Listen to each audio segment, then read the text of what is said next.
You are now live. Yeah, Schlock West in the morning, Dash Radio, the spin room. You know what it is. What up, party peoples? Welcome back for another edition of the Spin Room. I be your man, Bigg Pwee. Over here, that's my girl, Big Les. What up, Les? Hey, people. Happy. Yeah, man. I hope everybody is well. Everybody enjoyed the second half of Juneteenth this past weekend. I don't know about you, Les. I don't celebrate 4th of July, so I say Juneteenth. No, I'm with you. And I think everybody else is becoming more aware. Unfortunately, it took till 2020 to realize what is happening in the month of June and July and what independence really means. And so even though I think most of us celebrate it simply because technically we're usually off of work, right?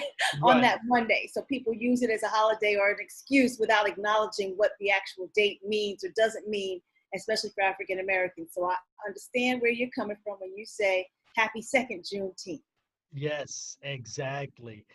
So I hope everybody had a good weekend. You enjoyed. I know fireworks are still going off. I'm trying to figure out how much did they buy because they was blasting fireworks off in June, and it's still middle of July, and they still got them going, man. So we've all seen that Instagram. I'm in the house board. I boarded a house and I'm in the house board. Folks could not wait to have some reason to pop off and get outside. What kills me, and I'm from New York, so I'm used to like fireworks going off weeks earlier in advance, but it was like times 10 even here in LA. And it's like, what can you do? Why even complain about it? It's no reason to complain. They gonna do it anyway. You know what I'm saying? But sometimes I will say this: it is annoying at 1, 2 o'clock in the morning, and them son of a guns are still going on. I will say that. You know what I'm saying? Because you're trying to sleep now. Yeah, man. So, man, let's get into it. It's about that time, ladies and gents. Big LEZ'S Entertainment Report. All right, let's get it. Now, I know there are a lot of people who follow Snoop Dogg on Instagram who is absolutely hilarious. Between him and 50 Cent, it is always a good showing on Instagram. And so this week, Snoop was kind of like Steve Irwin, the crocodile hunter. He happened to be in the studio with Kanye West and Dr. Dre, and he starts whispering, and he's filming, and he's shooting a behind-the-scenes video of Dre and Kanye West at the soundboard making new music for Kanye's album. And Snoop was just like, yeah, Kanye got some hot music coming. Shh. That was the best promo and the best lead up to anything coming. Thank you, Snoop, for that. And we all can't wait. Now, remember, Kanye West says he's not doing any of his old music. He's not rapping his regular style. He's on, I don't know if it's Christian rap he's calling it. We don't know what to expect. So let's see. But it's going to be thought-provoking no matter what. So let me ask you this, Les, because not too long ago, with this whole Donald Trump and Kanye West, our man Snoop had some words for Kanye. Now he's in the studio with Kanye and kind of, patting Kanye on the back. How do you feel about that? Do you think that is still an issue, or is that water underneath under the bridge? Listen, you can't, if someone is truly your friend, right? You can't discount them because they've changed their beliefs along the way, or, that's just how they feel. And maybe you keep them at an arm's distance. They do business together. Maybe he's not in the same friendship category as they were. I'm sure he never wants anything hurtful to happen to Kanye. Oh, of course not. Right. And I'm sure he just can't believe that Kanye has attached himself with his beliefs to a man that has no love for African Americans. I remember Kanye saying something about people liking them or people judging you because of your beliefs or because of your creativity or something like that. I forget. I don't want to misspeak. Sometimes you just can't throw the friendship away. But I believe, Snoop is nobody's fool, and he knows where he stands with Kanye, and he knows that if he's got to officially sever ties with Kanye because he's gone so far off the deep end that he no longer supports African American or Black men or the Black family or the Black person in the human sense, then, off with your head. Snoop, I don't think Snoop has any problem with that, and he's very clear about who Kanye is and where their relationship stands. So Also, I'm just caution, just throwing it out there. Yeah. Yeah, yeah. All right, let's dip to Colin Kaepernick and my girl Ava DuVernay. They are partnered up. Woohoo! That's right. They have a new Netflix series coming about football and his life, excuse me. It's called Colin in Black and White. It's going to focus on Kaepernick's formative high school years, lending more meaningful insight to his acts and experiences that led him to become the activist that he is today. And they're both going to produce this film, and of course the former quarterback is going to narrate 6 episodes while an actor will play the younger version of him. So I can't wait to see this. You know, Ava is the queen of telling a really good, truthful story. And I think we'll all be captivated. And I think it'll be more than just the Black community tapping in. I think it'll be all football fans. It'll be white America. It'll be the league owners, maybe things that they didn't know. Just because he's on your team doesn't mean you actually know all about his background. It'll be politicians tuning in. I think everybody's going to be zoomed in to really see what layers Ava DuVernay uncovers. And I think it's important too. And no, we've said this multiple times on the show of doing an autobiography, or I'm sorry, not an autobiography, a biography on yourself. And I think that, you know, Kaepernick of what he stands for, standing up, you know, to police brutality. I think at the end of the day, it's important to tell his story right now. I mean, this was a guy that sacrificed so much for his people, and you know he got crucified for it. I don't call it blackballing; I call it whiteballing. He got whiteballed, and so you know now, even though at this moment they're saying that some teams right now are going to give him a look at training camp and stuff like that. You know, at the end of the day, that's great. It's him signing a deal with a team. Now, again, a lot of us still don't know what was in that contract, what they discussed, NFL and cap and everything like that, and we get that. But I think, you know, it'll put a lot of people's minds at ease, one, to see this doc, and then two, if he actually gets signed to a football team. Yeah, and I think we've seen him take the hardest hits. I don't think he's going to bend or break down and believe that he's going to negotiate a contract and a deal that doesn't infringe on his human rights or his freedom of speech. And it's happy to see that somebody who's had little boy dreams and made it to the top level can still continue to do what he does. I just hope that he's also going to be protected in all of this from the fans that disagree with what his belief is or what he has brought attention to. You know, there are so many people we never get to hear the stories about, whether it's Barack Obama or Oprah Winfrey, how much hate mail they get on a regular basis, how many death threats, how many phone calls. So even if they have security and triple security in place for him speaking up, I hope that that's in place. And I hope, you know, nothing happens for him believing what he does. Oh, Steph, I'm with you 100%. And I think that, to me, that's the most saddest thing, but the realest thing when you look at this country. Like you said, the hate mail and the all this stuff, death threats and stuff like that. It's like, this is part of this culture. This is what America was built on. And it's sad that you don't see Black people doing that. Like, let's be honest. Black people don't send you death threats. You know, no, they just show up at your house, punch you in the face, and keep it moving. Right. Come on. Like, we don't got time for it. And out. You know, but and I absolutely agree with you. I hope that and I hope this doc is going to be wonderful, and I can't wait to see it. Absolutely.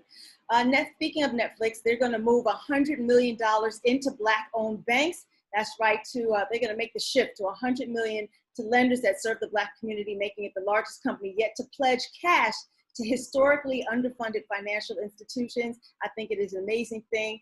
Even the online TV giant is going to shift $25 million into the Black Economic Development Initiative, and then a new fund that will invest in Black-owned financial institutions, low-income communities, $10 million to the Hope Credit Union, and a lot of other places going forward. So even the Netflix CEO, Reed Hastings, he earmarked $120 million of his own personal fortune to historically Black colleges and universities, even though the company wanted to propose a solution that addresses more systemic causes of inequality. He reached into his own pockets, put his money where his mouth is, and we applaud him for that. Most definitely. That's a beautiful thing, man, and especially doing it for the HBCs. Man, that's a beautiful thing, and they do need it. I think Netflix, like you said, Netflix is not talking about it, they being about it. And I salute them. Most definitely. Absolutely, absolutely.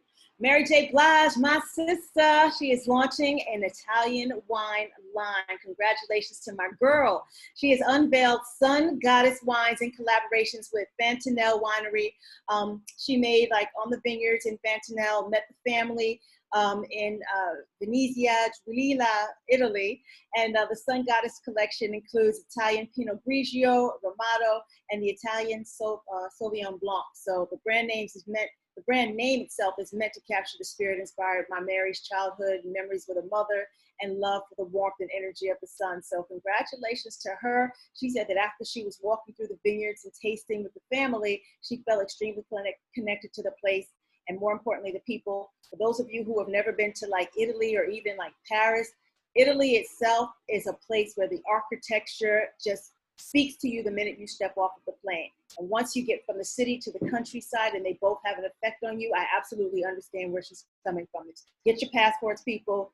Hop across the sea once the countries open up. And go ahead and zip on over there. Take a tour. It's the best thing you could ever do for yourself. Hey, shameless plug right now. Hey, Mary, we would love a couple of those bottles, if you want us to, you want to be a sponsor of the Spin Room. Yeah, saying. We're also down to support. Don't get it twisted. Oh, yeah, of course. We'll buy a case or two, but we want to support you on a regular basis, blow you up. So we can make the marriage happen. That's my girl. We got you. Now, shout out to Master P. He's announcing that he's doing a No Limit Chronicles docu-series. And I believe this is the one that I shot with the team last year. It was really because, the whole No Limit crew, when they first became popular and started blowing up in New Orleans, Rap City was the first to really like usher in Mia X and all his brothers and everybody else. And this 5-part special series is going to chart the growth of the hip hop label through the 1990s, right? His side hustle into the multi-million-dollar enterprise that it has become. It's going to show all of his deals that he had, like with Mystical and Snoop Dogg and Mr. Servon and more. It's going to premiere on the network Wednesday, July 29th, 9 p.m. Eastern. New episodes airing weekly, so make sure you guys check it out. We can possibly put the link into the trailer so that you can see it, or when you guys follow us on YouTube at The Spin Room, we'll make sure that you have access to the link in the body there too. Yes. But that's dope. That was very dope. And it was great for me to really kind of talk about it and kind of remember what it was like to be around them, and I'll probably talk about it more once the episodes start airing. But I'll just say this, that Master P and all his crew, even the guys, his security team, they've always been gentlemen to me, and they've always been open to sharing their business. And he's always been about the community once he made the decision to just leave the streets alone. So I can't wait for you guys to see really what it is to build an empire from nothing to something. I can't wait. I mean, when you look at Master P and the blueprint, I mean, my man is still out here getting it. And I love the fact that, as we continue to talk about supporting Black-owned businesses, so many adventures that he has out right now. I mean, to food, to clothing, to shoes. I mean, like, my man is just out here getting it. So, I mean, Master P is another one of those that we have to wrap our arms around and continue to support too. He's trying to create generational wealth and show you guys how to do it. Somebody tried to clown his rap snacks, which I heard are really good. And I was like, you guys better start laughing your way to the bank, because he's pulling in the numbers, whether it's the corner bodega or in some grocery stores. The hood loves Master P, and they're digging those rap snacks. So laugh if you want to. He's getting the last call. For real, for real, for real. Now, I just want to spotlight some news, and I'm just going to hit you with some really good things that have been happening this week. I want to say congratulations to host Joy Reid. She became the first Black woman to anchor a primetime cable news program at MSNBC. She is the lead-in at 7 p.m. to primetime, so congratulations to her. Word on the street is actress, comedian, and Oscar winner Monique and her husband, Sydney, are rumored to be joining the cast of Real Housewives of Atlanta. All I can do is go like this. I see your face, Pee Wee. I'm just like, Oscar winner, reality show. Oh boy. Well, Les, she got whiteballed. Now, do you think she did it to herself, or do you? No, I don't think so. Mm. Okay. Because again, no, I'm gonna just say no. I don't think so. No, I'm not gonna go all into my conspiracy theories and all that other stuff. But no, I don't think so.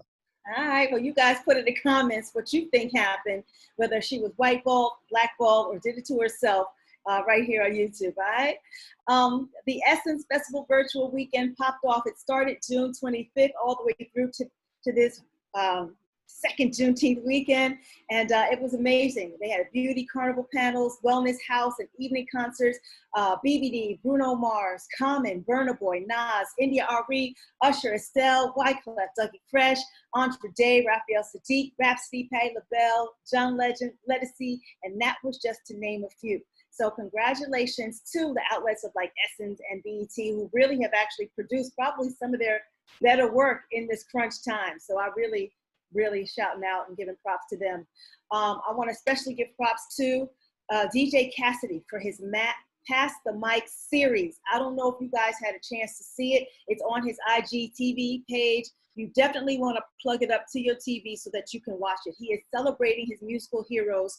And while he is spinning records, live pops up people in their own homes singing the actual song. I'm talking Bobby Brown, Howard Hewitt, Cheryl Lynn, Saida Garrett, who's down with Michael Jackson, Ricky Bell, Jeff Redd, Denise Williams, Melissa Morgan in her yellow wig.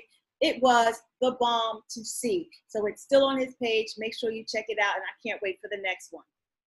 Dope, dope, dope. And I love the fact that, you know, these cats like a D Nice, and multiple artists and producers, even you look at Swiss and Timberland with verses and stuff like that. They've had to pivot during this pandemic, and the pivot has opened up a door for them that maybe they wasn't thinking about before. And so now, you know, you have an opportunity to rebrand yourself, and stuff like that. So I really think it's dope. It's entertaining. And I love the fact, like, seriously, I truly love the fact seeing this stuff, man. Yeah. A couple of more spotlights before we get out of here. Strahan, Sarah, and Keke Palmer, their show has been canceled. As you know, Michael Strahan is still going to be on the ABC network, and Keke Palmer never has to worry because she keeps a film and TV gig. But we'll see if the three of them resurrect somewhere else or go on to new adventures, which I'm sure they already have in the works.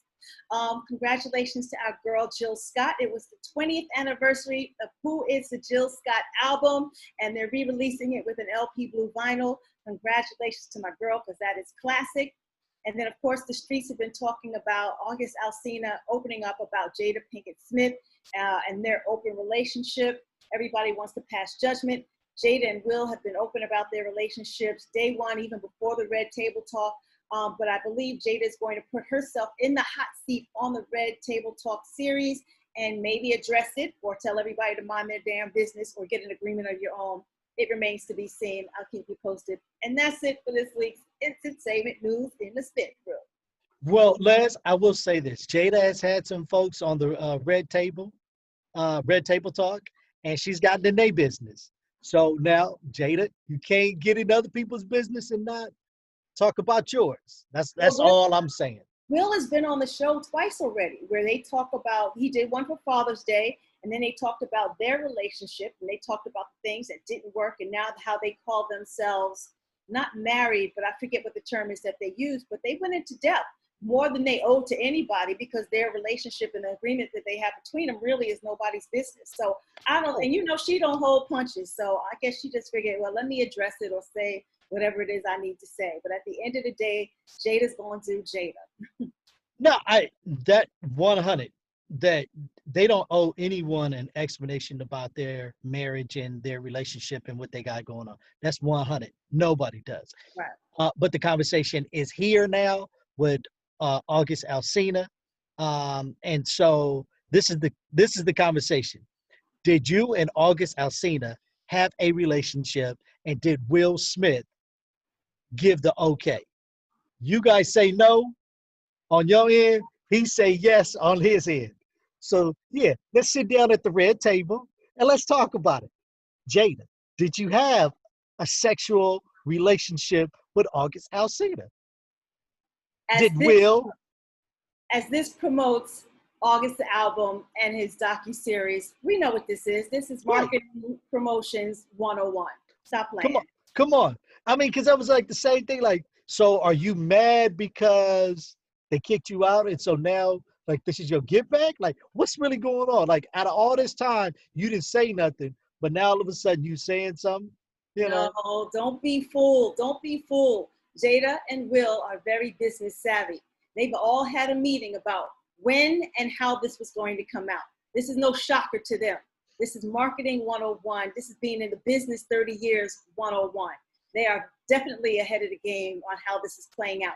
You blow up the Red Table Talk, you blow up August's album, you blow up August's docuseries, everybody wins across the board with some tantalizing scandal, or what you guys think is scandal, which is the norm for them. I got it. We got the playbook. We got it. There it is right there, ladies and gents. All right, man. That's my girl, Big Les, with the entertainment report. Don't forget, ladies and gentlemen, you can find us on all platforms. Please subscribe to our YouTube page. Please give us the thumbs up. Subscribe to every page: Spotify, Anchor, Apple Podcasts, Instagram. Follow us, stalk us. There it is.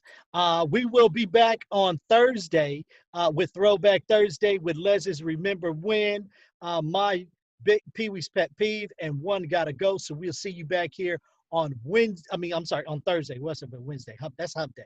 Throwback Thursday. We'll see you guys back here, man. You guys have a wonderful and blessed day. Once again, that's Big Les. I'm Big Pee-wee. We are the Spin Room. Peace. Yeah, you are now live